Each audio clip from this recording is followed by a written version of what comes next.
कानी बहू। किशोरी लाल जी की बेटे राघव की शादी की बात जगह जगह चल रही थी, लेकिन किशोरी लाल जी को कोई लड़की पसंद ही नहीं आती थी। और उसकी एक ही वजह थी, किशोरी लाल जी का लालची होना। उनको लड़की वालों से मोटा दहेज चाहिए था और इसी चक्कर में एक दिन वो एक बहुत पैसे वाले के घर अपने बेटे का रिश्ता लेकर पहुंचे। उस आदमी का नाम था ओम प्रकाश। देखिए किशोरी लाल जी, मेरी एक ही बेटी है और मेरी सारी संपत्ति जायदाद सब कुछ मेरी बेटी नैना का ही है। पापा, नाम से लगता है बहुत खूबसूरत होगी। कितना अच्छा नाम है ना, नैना। ओ, वैसे बात तो सही है आपकी। अब इतना पैसा है, जमीन जायदाद है, इकलौती बेटी, आप भी क्या करेंगे? सब कुछ उसे ही देंगे ना। बिल्कुल ठीक पहचाना आपने। बस बेटी की शादी और सारी जायदाद उसके नाम। पापा, बिना देखे हाँ कर दीजिए ना। इतना अच्छा रिश्ता फिर कहाँ मिलेगा? माला माल हो जाएंगे हम। मैं अपनी बेटी को बुलाता हूँ। अरे नहीं नहीं नहीं नहीं, आपकी बेटी का नाम नैना है, सुनकर ही लगता है बहुत सुंदर होगी।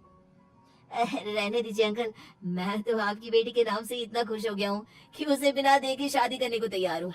अब तो मैं उसका चेहरा सीधे शादी के बाद ही देखूंगा।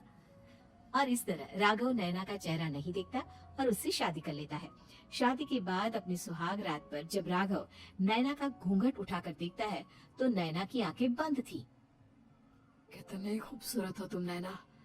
जरा अपनी आंखें खोलकर मेरी तरफ देखो तो सही। नहीं, मुझे शर्म आती है। अरे, मैंने तुम्हें शादी से पहले भी नहीं देखा, और अब अगर तुम आंखें खोलकर मुझे देखोगी भी नहीं तो मुझे अच्छा कैसे लगेगा?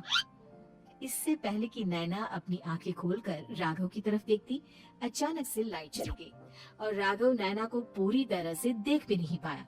अगली सुबह नैना राघव के लिए नाश्ता बनाकर लेकर आई।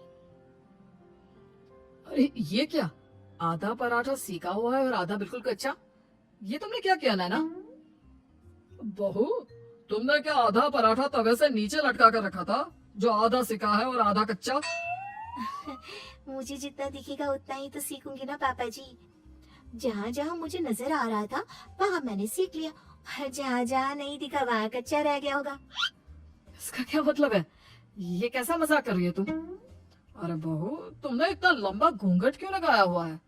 देखो, हमारे घर में बहुओं को बेटी की तरह रखा जाता है, और फिर तुम तो इतना सारा माल लेकर आई हो। देखो, ये घूंघट डालकर रखने की कोई जरूरत नहीं है। हाँ नैना, पापा जी ठीक कह रहा है, तुम तो आराम से रहो, अपना ही घर समझो।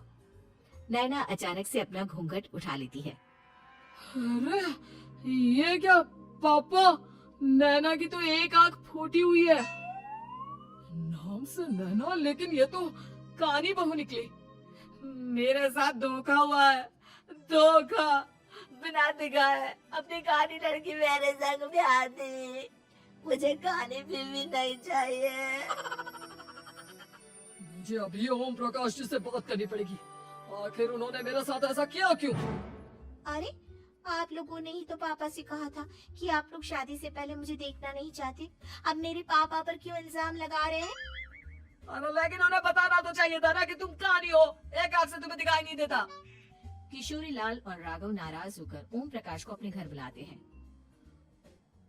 पापा जी, ये आपने क्या किया? शादी से पहले बताया क्यों नहीं कि नैना की आंखों में परेशानी है? अरे, आप ही ने तो लड़की देखने से मना कर दिया था। और लेकिन आप बता तो सकते थे। आपको तो हमारी बेटी की प्रॉपर्टी चाहिए थी, वो भी पूरी की पूरी। अब क्या हुआ अगर उसे आधा दिखाई देता है? प्रॉपर्टी तो आपको पूरी मिल गई ना। अरे ये क्या बात हुई? मेरी शादी प्रॉपर्टी से नहीं, आपकी बेटी से हुई है। अब ये तो पहले सोचना चाहिए था। तब तो मेरी प्रॉपर्टी देखकर तुम्हारी जुबान लप लप आ रही थी। लेकिन मैं कानी लड़की को अपनी बीवी बनाकर नहीं रख सकता। पापा, कुछ करिए ना आप। हाँ, करता हूँ। देखिए ओम प्रकाश जी, आप हमारे साथ ऐसा नहीं कर सकते। और तुम देखो, अगर तुमने मेरी बेटी से शादी तोड़ी ना, तो जो भी प्रॉपर्टी मैंने तुम्हें दी है वो तो पूरी की पूरी वापस ले ही लूंगा, और आधी प्रॉपर्टी तुम्हारी भी लूंगा। अरे, मेरी आधी प्रॉपर्टी भला क्यों लेंगे आप? इसलिए क्योंकि मेरी बेटी को आधा नजर आता है और उसकी नजर अभी तक तुम्हारी आधी जायदाद पर ही पड़ी है। अब तुम उसे घर से निकालोगे तो कुछ तो लेकर जाएगी ना। और अगर हम आपकी बेटी को अपने घर की बहू बनाकर रखे तो? तो तुम्हारी पूरी प्रॉपर्टी तुम्हारी ही रहेगी, और जो मैंने तुम्हें दिया है ना, उसमें से बस मैं आधा लेकर जाऊंगा।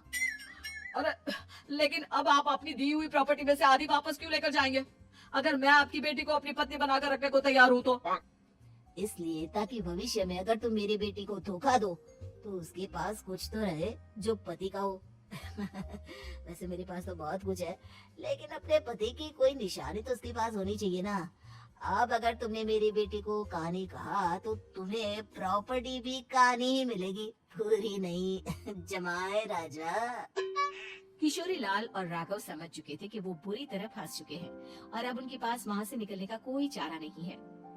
अब समझ में आया ना, लालच बुरी बला होती है। एक तो तुम्हें प्रॉपर्टी मिली, ऊपर से बीवी मिली, उसमें तुम्हें नखरे भी दिखाने हैं। आए बड़ी, चुपचाप बैठो तुम। कुछ दिनों के बाद नैना राघव की कार लेकर बाजार घूमने निकलती है और जब कार लेकर वापस आती है, ये क्या? एक तरफ से मेरी गाड़ी पूरी खराब हो चुकी है। लगता है तुमने मेरी गाड़ी को किसी दूसरी गाड़ी के साथ एक्सीडेंट किया है। अरे कितना बड़ा नुकसान कर दिया तुमने बहू। वो क्या है ना पापा जी, मुझे एक आंख से दिखाई नहीं दे रहा था, सामने से गाड़ी आ रही थी। मुझे तो सिर्फ आधा ही दिखाई दिया और वो गाड़ी मेरी कार से रगड़ते हुए निकल गई। अब मैं क्या करूं बताओ? आप इसे ठीक कराने के पैसे कौन देगा? तुम्हारे पापा। तुमने मुझसे इस तरह से बात की? अभी रुको। नैना राघव की शिकायत ओम प्रकाश को कर देती है। देखो राघव, अब जो मेरी आधी प्रॉपर्टी तुम्हारे पास थी ना, उसमें से आधी और मैं लेकर जाऊंगा, क्योंकि तुमने मेरी बेटी को डांटा। अरे नहीं नहीं पापा जी, गलती हो गई, माफ कर दो। गलती की तो कोई गुंजाइश ही नहीं। अगली बार मेरी बेटी को डांटा तो बची हुई आधी में से आधी और ले जाऊंगा। लालच के चक्कर में हम दोनों ने बहुत बड़ी गलती कर दी बेटा। एक तो तुम्हें कानी बहू मिली और ऊपर से जो माल मिला वो भी काला। इस तरह राघव की हर एक गलती पर ओम प्रकाश उसकी प्रॉपर्टी का आधा आधा हिस्सा लेकर अपना सारा माल वापस ले गया और राघव को कानी बीवी से काम चलाना पड़ा। भाई लालच वाकई में बुरी बला है।